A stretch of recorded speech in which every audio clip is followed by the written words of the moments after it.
on the phone with us now. Congressman, good to have you. Thank you. Good to be with you. This is a long slug out. I've tried to, advise my colleagues here and elsewhere in the media. We jump to conclusions. I try not to, but, we got to forget the leader in the race is still around 100 delegates, and I think the math goes something like 1,144 right. to nail this down. Does it bug you then when everyone gets on this momentum thing? Not really. I mean, if Romney wouldn't have lost one or two along the way, you'd be all on him and say, well, it's an automatic. Nobody can catch him. But now when, Gingrich wins one, and then Santorum wins a couple, and Romney is set back a little bit, it really allows me to continue with my second and third and hopefully, advance to first in some of these states. Because, in some of these states, I can come in third or fourth, but because we have the organization, we might get the most of the delegates. A lot of people don't understand that. I shouldn't let the secret out, but it's all about winning congressional districts, and you amass those districts, and you get the delegates. You're right about it. Yeah, but do you need to win outright, though, Congressman, that if for no other reason than to garner that attention that comes with it? Oh, yeah, absolutely. And I don't think you can quite, you can't get there. I guess theoretically somebody could work it out where if you had all seconds and thirds and they split all the first places up, I guess in theory you could do pretty well. But I think for PR purposes and just for credibility, you'd have to win some states.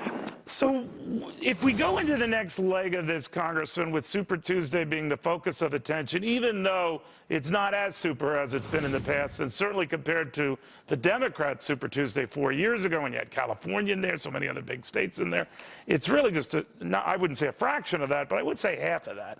So what is the real battle royale, or is it just a real slugfest right to the convention? Well, so far it looks like it's going to be a slugfest for everybody, because I don't think Governor Romney is feeling, overly confident at the moment. He has to have concerns. So I don't think anybody, and Gingrich has his problems, I have my problems, Santorum has his problems. But he has more money than any of you guys. The argument is that that's the one thing he has that you don't.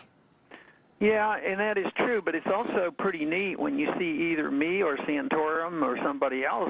Remember Huckabee? He did pretty well when he didn't have a lot of money, You're so right. it's conceivable you can, and fortunately over the last 5 years or so, the super wealthy haven't always won.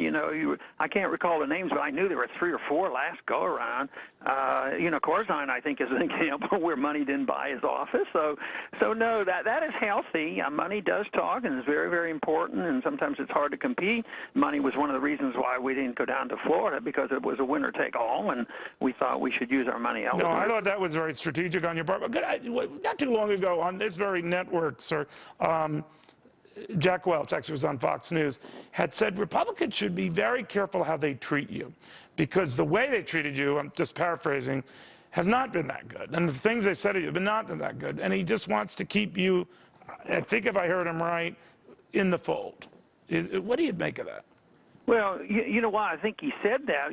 Before that interview was concluded, his wife I believe, was with him and said, well, our 4 sons really like Ron Paul. Right. You're right about that, right? She was here alone and said that, yeah. Yeah.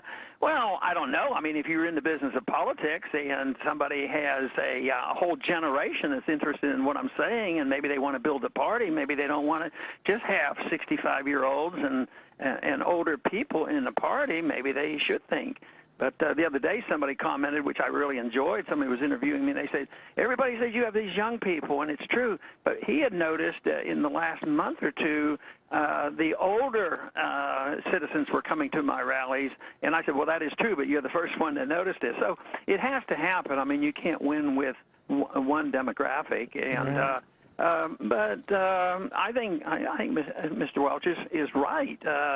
That you have to not be rude to people. I mean, you might need a vote or two this way. Nobody has this guaranteed thing locked up, so I think it was good advice. All right, Congress, it's always a pleasure, sir. Thank you. Thank you very much. Very much. Well, look at Mr.